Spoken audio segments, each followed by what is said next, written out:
이 새벽에도 오신 여러분들, 기도하는 모든 소원이 하나님 앞에 상달리는 은혜의 새벽 되기를 주의 이름으로 축원합니다. 오늘 구절 말씀에 보면 이렇게 기록되어 있습니다. 내가 이 일로 말미암아 그들에게 벌하지 아니하겠으며 내 마음이 이른 나라에 보복하지 않겠느냐 라고 되어 있습니다. 여기 내 마음이 이른 나라에 보복하지 않겠느냐 라고 할 때 이른 나라란 어떤 나라를 말하고 있을까? 여기에 사용되어 있는 히브리어가 고이라고 하는 단어를 사용하고 있습니다. 이 고이라고 하는 단어가 어떤 단어일까? 우리가 성경에 보면 나라를 둘로 나누게 됩니다. 하나는 하나님의 자녀된 나라, 또 다른 나라는 하나님의 자녀가 아닌 그 외의 나라를 구분을 하게 됩니다. 하나님의 자녀된 나라는 어떤 나라일까요? 선택하고 할례를 받고 하나님께서 지명하여 너는 내 자녀라 이렇게 선택된 하나님의 백성을 말하고 있습니다. 성경은 이스라엘이고 유다 사람을 하나님의 선민이요 택한 자녀라고 말하고 있습니다. 그런데 이 고이라고 하는 말, 이런 나라는 바로 이스라엘이나 유다를 제외한 그런 나라들을 말할 때에 고이라고 하는 말을 사용하고 있다, 이런 말이 됩니다. 그런데 이 고이라고 하는 이런 나라를 누구에게 사용하고 있느냐? 바로 이스라엘, 바로 유다에 동일하게 너희들도 고이다, 너희들도 이런 나라다 라고 말을 하고 있다, 이런 말씀이 됩니다. 언약을 받지 못한 나라와 같다, 이렇게 표현을 쓰고 있습니다. 너희는 선민이 아닌 다른 이방인과 똑같다, 이런 말씀으로 이런 나라라고 하는 것을 사용하고 있다, 이 말씀이 됩니다. 자, 26절에 보면 여호와의 말씀이니라 보라 날이 이르면 할례 받은 자와 할례 받지 못한 자를 내가 다 멸하리니 곧 애굽과 유다와 에돔과 암몬 자손과 모압과 및 광야에 살면서 살적을 깎은 자들에게라. 무릇 모든 민족은 할례를 받지 못하였고 이스라엘은 마음의 할례를 받지 못하였느니라. 무슨 말일까요? 육체적으로 할례를 받았어요. 누가요? 이스라엘이요. 그런데 그들은 마음의 할례를 받지 못했다. 여기서 말씀하려고 하는 의도, 내용 무엇입니까? 그들이 육체적으로 할례를 받았지만은 마음의 할례를 받지 못했기 때문에 육체적으로 할례를 받지 못한 이들과 똑같다, 이거를 말씀을 하려고 해요. 그래서 날이 이르게 되어지면 할례 받은 자나 할례 받지 못한 자를 다 벌하겠다, 다 멸하겠다. 누구라고요? 고이, 곧 이런 나라, 이스라엘이지만은 이스라엘 다움을 갖지 못한 그들에게 이와 같은 책망을 가하고 있다, 이것을 말씀합니다. 그러면서 다시금 희망의 말씀을 하려고 해요. 12절에 보면 지혜가 있어 이를 깨달을 만한 자가 누구며, 이런 상황을 깨달을 만한 자가 누구냐? 깨닫는 것. 17절에 보면 지혜로운 부녀를 불러오되 지혜로운 사람을 불러와라. 23절에 보면 어떤 사람이 지혜롭다고 자랑하느냐? 어떤 사람이 용맹 있다고 자랑하느냐? 어떤 사람은 부자라고 부자를 자랑하느냐? 이런 것들에 자랑하지 말라. 진정으로 자랑할 자가 누구냐? 깨닫는 자다.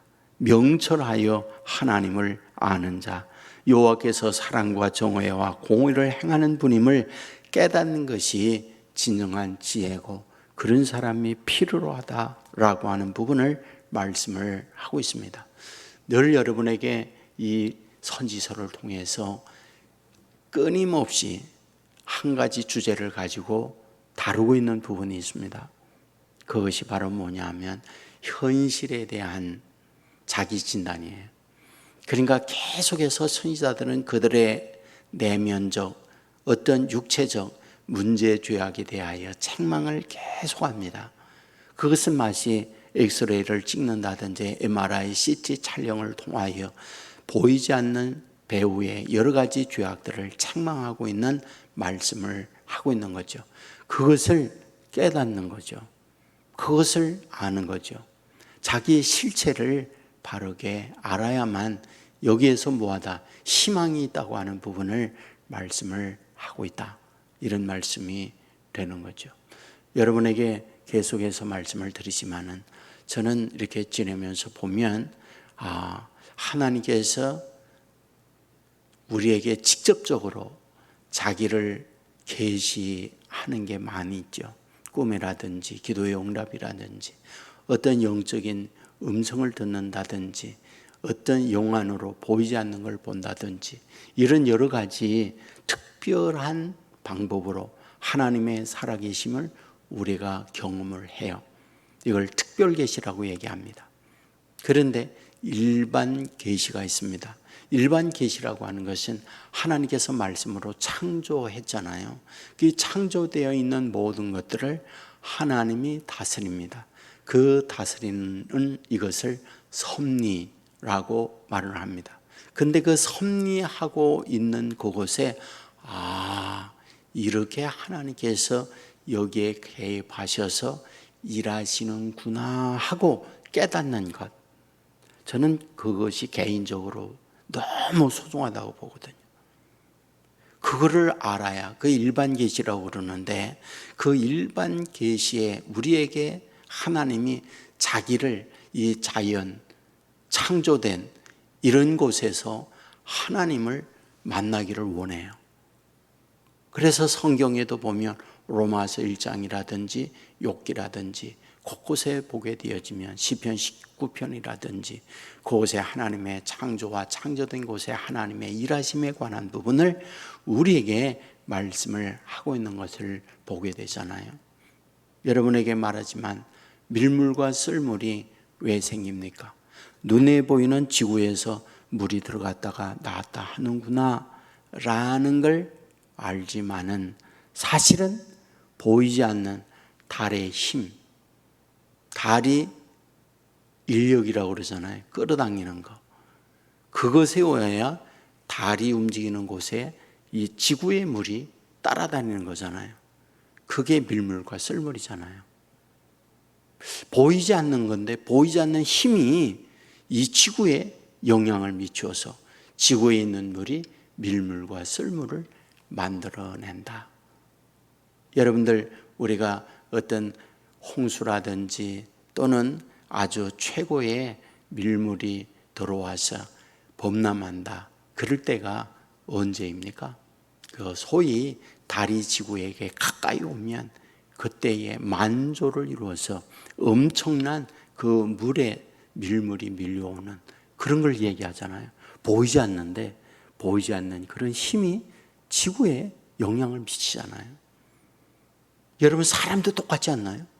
사람은 우리가 똑같은 이런 몸을 갖고 있지만 보이지 아니하는 어떤 정신이라든지 보이지 않는 어떤 영적 문제라든지 이게 지배를 받으면은 똑같은 인물 고미를 가졌는데 어떤 사람은 미치잖아요. 어떤 사람은 정상이 아니잖아요. 보이지 않는 그것이 우리를 지배하게 된다는 것. 지금 우리가 마스크를 쓰고 거의 3년째 모든 활동에 제한을 받고 힘들어 하잖아요. 왜요? 보이지 않는 바이러스가 우리를 힘들게 하니까. 보이지 않아요, 바이러스가. 무슨 말일까요? 성경은 말하죠. 하나님은 영이다. 보이지 않는 거죠. 그 보이지 않는 하나님께서 일하시는 이것을 볼 줄 아는 거죠.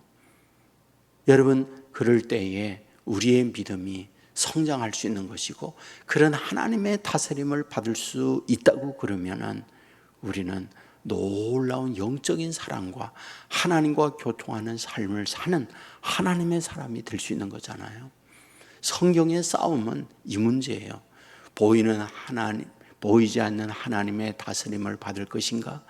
보이는 어떤 사물이나 사람에 의해서 움직일 것인가? 성경의 기록이 요구로 되어 있습니다. 그 인간이 타락하는 시작부터가 그거래요. 보이지는 하나님의 말씀을 줍니다. 선악을 알게 하는 열매를 먹지 말아라. 그 열매를 먹는 날에는 정령 죽는다. 그런데 사탄이 와서 하는 말, 그거 안 죽는다. 그 보이는 사탄의 말을 따라서 선악을 알게 하는 열매를 가서 성경은 본즉 이렇게 해요. 거기 가서 봅니다. 그랬더니 성경은 뭐예요? 보암직도 하고 먹음직도 하고 지혜롭게 한 만큼 탐스럽게도 한 나무인지라. 그래서 그 열매를 먹어요. 보이는 것에 무너져 내리는 거예요. 지금도 여전히 똑같습니다. 주위에 보이는 그 환경, 사람 이런 거에 의해서 내가 지배를 받을 것이냐, 아니면 보이지 않는 하나님이 천지 창조를 하고 창조된 모든 것 배후에 다스리고 주장하는데 그 하나님의 믿음을 보고 여기에 하나님이 이렇게 일하고 있는구나, 이러한 다스림을 받아갈 것이냐. 이거 오늘도 여전히 우리의 싸움이에요. 믿음이란 보이지 않는 것들의 실상이에요. 보이지 않아요. 근데 믿음이란 보이는 것처럼 하나님이 이렇게 일을 하고 간섭하고 섭리하는구나, 일하시는구나. 하나님은 보이지 않지만 그와 같이 움직이는 거예요. 그게 믿음이라는 거예요. 그런데 놀라운 것은 그런 믿음으로 우리가 살아갈 수만 있다면 뭐예요? 믿는 대로 되어지는 기적, 믿는 대로 되는 역사, 이것이 우리에게 임한다고 약속을 하고 있는 거거든요. 그러므로 이 새벽에도 이런 믿음으로 하나님의 다스림을 받고 인도를 받음으로 말미암아 내 믿음이 크구나, 내 믿음대로 될지어다, 이런 하나님의 인도, 하나님의 축복을 받는 저와 여러분 되기를 주의 이름으로 축원합니다. 기도하겠습니다. 은혜가 풍성한 아버지 하나님, 주의 전으로 인도해 주시니 감사를 드립니다. 우리가 예레미야 9장의 말씀을 보았습니다. 그들 하나님의 선민으로 택하여 주었지만 이런 나라, 선민이 아닌 나라와 똑같구나. 그러면서 할례 받지 못한 자와 똑같이 하나님이 벌하려 한다고 말씀하고 있는 걸 봅니다. 이런 그들에게 깨우침을 잊기 위하여 지혜로워야 한다는 걸 가르쳐 주고 있습니다. 아버지 하나님이여, 보이는 것에 휘둘리고 듣는 것에 움직이는 우리가 아니라 보이지 않는 하나님, 아버지 하나님이여, 들려지지 않는 하나님, 하나님이 모든 걸 창조하고 다스리는 이 믿음을 가지고 아버지 앞에 굴복하고 아버지의 인도받는 믿음의 사람들 되게 하여 주시기 원합니다. 신령한 눈을 갖게 하옵소서. 신령한 귀를 열어 주시옵소서. 믿음의 사람들 위해 믿음을 더 크게 하여 하나님 앞에 내 믿음이 크다, 내 믿음대로 될지어다, 이런 하나님의 축복을 입는 자녀들 되게 하여 주옵소서. 아버지 앞에 기도하는 주의 종들로 인하여 저들의 가정이 하나님의 인도와 하나님의 보호받는 가정 되게 하여 주시기 원합니다. 아버지 하나님이 친히 울타리가 되고 지붕이 되고 품이 되어서 인생길을 갈 때에 주의 자녀들을 안고 세상길을 가게 하여 주옵소서. 아버지, 이 시간도 기도합니다. 하나님과 연결된 기도가 되게 하시고 깨어있는 기도가 되게 하시고 믿음에 있는 기도가 되어서 주의 능력, 은혜, 축복을 응답받는 자녀들 되게 하여 주시옵소서. 아버지 하나님이여, 우리 온 세계 교회 여기까지 인도해 주시니 감사를 드립니다. 간절히 소원합니다. 하나님이 다스리고 주장하는 교회가 되게 하여 주옵소서. 성령이 충만한 교회, 기도의 응답이 있는 교회, 질병이 치유되는 교회, 수많은 인간의 문제가 해답을 없는 교회가 되게 하여 주옵소서. 아버지 하나님이여, 특별히 전쟁 중에 있는 우크라이나, 전쟁이 종결이 되어 더 이상 수많은 영혼들 생명이 죽어가지 않게 하여 주시옵소서. 세계 곳곳에 자연재해로 말미암아 어려움을 겪고 있는 이들이 너무 많이 있습니다. 주여, 그들 주 안에 보호함을 받게 하여 주옵소서. 아버지 하나님이여, 태풍 피해로 힘들어하는 우리 저 남부 지방의 분들이 많이 있습니다. 속히 모든 것이 복원되게 하여 주시옵소서.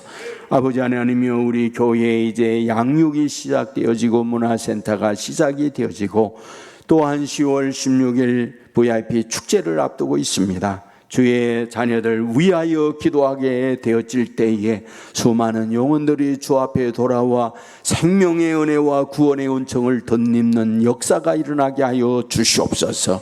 아버지 앞에 드려지는 헌금이 있사오니 받아주시고 기도의 제목대로 사랑하는 가정 후에 응답하여 주옵소서. 예수님 걸어가신 이름으로 기도드리옵나이다. 아멘.